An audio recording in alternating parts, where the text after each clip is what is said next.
गीता प्रथम अध्याय पाठ का महत्व और लाभ। गीता में भगवान श्री कृष्ण ने रणभूमि में अर्जुन को जो ज्ञान दिया था वह गीता में बताया गया है। गीता में कुल 18 अध्याय हैं और उन सभी का अपना अलग अलग महत्व है। आइए जानते हैं गीता के पहला अध्याय का महत्व क्या है। श्रीमद् भगवत गीता उपनिषदों का सार है। महाभारत युद्ध के समय रणभूमि में भगवान श्री कृष्ण ने अर्जुन को जो ज्ञान दिया था वह गीता में बताया गया है। गीता में ऐसी बहुत सी बातें हैं जो मनुष्य को जीवन की कई कठिनाइयों को आसान बनाती है। इतना ही नहीं, गीता पढ़ने पर मनुष्य को बहुत सी नई जानकारियां भी मिलती है। साथ ही हर अध्याय के नियमित पाठ का अपना लाभ और महत्व है। भगवान शिव ने देवी पार्वती को गीता के पहले अध्याय के पाठ का महत्व जो बताया है वही यहाँ आपके लिए प्रस्तुत है। लेकिन गीता के पहले अध्याय के महत्व को जानने से पहले जान लीजिए श्रीमद् भगवद गीता के प्रथम अध्याय की खास बातें। गीता के पहले अध्याय का नाम अर्जुन विषाद योग है। इस अध्याय में कुरुक्षेत्र के मैदान में उपस्थित बंधुओं और संबंधियों को सामने देखकर अर्जुन के मन में उठे विषाद और मनस्थिति का वर्णन किया गया है, जिसे संजय धृतराष्ट्र को बताते हैं। एक समय माता पार्वती जी ने पूछा, हे महादेव, किस ज्ञान के बल पर संसार के सब लोग आपको शिव कहकर पूजते हैं? मृगछाला ओढ़े और अपने सभी अंगों में शमशान की विभूति लगाएं, गले में सर्प और नरमुंडों की माला पहने हुए हो, इनमें तो कोई भी पवित्र नहीं, फिर आप किस ज्ञान से पवित्र माने जाते हैं? तब महादेव ने उत्तर दिया कि हे प्रिय, सुनो, मैं गीता के ज्ञान को अपने हृदय में धारण करने से पवित्र माना जाता हूँ। इस ज्ञान से मुझे बाहर के कर्म नहीं व्यापते। तब पार्वती जी ने कहा कि हे भगवान, जिस गीता ज्ञान की आप ऐसी स्तुति करते हैं उसके श्रवण करने से कोई कृतार्थ भी हुआ है?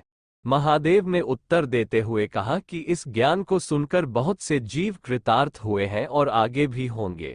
मैं तुम्हें एक पुरातन कथा सुनाता हूँ, तुम सुनो। एक समय पाताल लोक में शेषनाग की शैया पर श्री नारायण जी नैन मूंदकर आनंद में मग्न थे।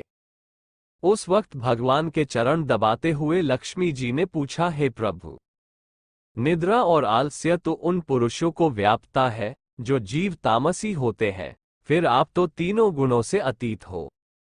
आप तो वासुदेव हो, आप जो नेत्र मूंद रहे हो, इससे मुझे बड़ा आश्चर्य है।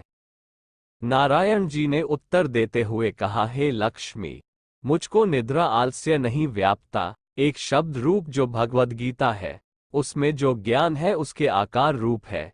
ये गीता शब्द रूप अवतार है। इस गीता में यह अंग है। 5 अध्याय मेरे मुख है, 10 अध्याय मेरी भुजा है, 16वां अध्याय मेरा हृदय और मन और मेरा उदर है, 17वां अध्याय मेरी जंघा है, 18वां अध्याय मेरे चरण है। गीता श्लोक ही मेरी नाड़ियां हैं और जो गीता के अक्षर है वो मेरा रोम है। ऐसा मेरा शब्द रूपी जो गीता ज्ञान है, उसी के अर्थ मैं हृदय में विचार करता हूँ और बहुत आनंद प्राप्त होते हूँ। लक्ष्मी जी बोली, हे श्री नारायण जी, जब श्री गीता जी का इतना ज्ञान है तो उसको सुनकर कोई जीव कृतार्थ भी हुआ है, सो मुझसे कहो। तब श्री नारायण ने कहा, हे लक्ष्मी, गीता ज्ञान को सुनकर बहुत से जीव कृतार्थ हुए हैं, सो तुम श्रवण करो। एक व्यक्ति था जो चांडालों के कर्म करता था और तेल नमक का व्यापार करता था। उसने एक बकरी पाली। एक दिन वह बकरी चराने के लिए वन में गया और वृक्ष से पत्ते तोड़ने लगा। वहां उसे एक सांप ने डंस लिया, जिससे वह तुरंत मर गया। मरने के बाद उसने बहुत से नरक भोगे और फिर उसका जन्म बैल के रूप में हुआ। उस बैल को एक भिक्षुक ने मोल लिया। वह भिक्षुक उस पर चढ़कर सारे दिन मांगता फिरे। जो कुछ भिक्षा मांगकर लाता वह उसे अपने परिवार के साथ मिलकर खाता और वो बैल सारी रात द्वार पर खड़ा रहता। उसके खाने पीने का भी कोई ख्याल नहीं करता था और सुबह होते ही बैल पर चढ़कर फिर मांगने निकल जाता। जब बहुत दिन हो गए तो वह बैल भूख से गिर गया, लेकिन उसके प्राण नहीं निकले। नगर के लोगों ने देखा और उस बैल को कोई तीर्थ का फल दे तो कोई व्रत का फल दे, तब भी उस बैल के प्राण नहीं छूटे। एक दिन गणिका आई, उसने लोगों से पूछा ये कैसी भीड़ है, तो उन्होंने कहा कि इसके प्राण नहीं निकलते, अनेक पुण्यों का फल दे रहे हैं, तो भी इसकी मुक्ति नहीं होती। तब गणिका ने कहा कि मैंने जो कर्म किया है उसका फल मैंने इस बैल को दिया है। इतना कहते ही बैल की मुक्ति हो गई। तब बैल ने एक ब्राह्मण के घर जन्म लिया। पिता ने उसका नाम सुशर्मा रखा। उसके पिता ने उसे पढ़ाया लिखाया। उसको अपने पिछले जन्म की सुध थी। उसने एक दिन मन में विचार किया, जिस गणिका ने मुझे बैल की योनि से छुड़ाया था उसका दर्शन करूं। विप्र चलते चलते गणिका के घर गया और कहा, आप मुझे पहचानती हैं? गणिका ने कहा, मैं नहीं जानती, तुम कौन हो?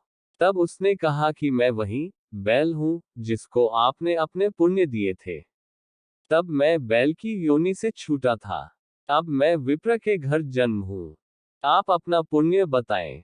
गणिका ने कहा कि मैंने अपने जाने पुण्य नहीं किया, परंतु मेरे घर एक तोता है। वह रोज सवेरे कुछ पढ़ता है। मैं उसका वाक्य सुनती हूँ, उस पुण्य का फल मैंने तुम्हें दे दिया। तब विप्र ने तोते से पूछा कि तू सवेरे क्या पढ़ता है? तोते ने कहा, मैं पिछले जन्म में विप्र का पुत्र था। मेरे पिता ने मुझे गीता के पहले अध्याय का पाठ सुनाया करते थे। एक दिन मैंने गुरु से कहा कि मुझको आपने क्या पढ़ाया है। तब गुरुजी ने मुझे शाप दिया कि तू तोता बन जा। इसके बाद से मैं तोता बन गया।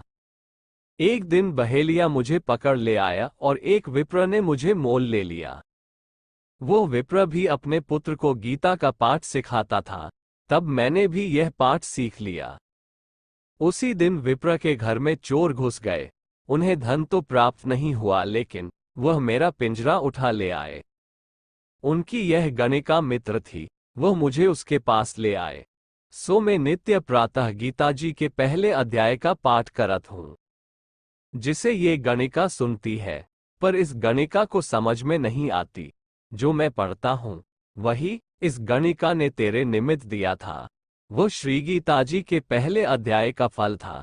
तब विप्र ने कहा कि हे तोते, तू भी विप्र है, मेरे आशीर्वाद से तेरा कल्याण हो। सो हे लक्ष्मी। विप्र के इतना कहते ही वह तोता भी मुक्ति को प्राप्त हो गया। तब गणिका ने बुरे कर्म छोड़ भले कर्म ग्रहण किए और नित्य स्नान करके श्री गीता जी के प्रथम अध्याय का पाठ करना शुरू कर दिया, जिससे उसकी भी मुक्ति हो गई।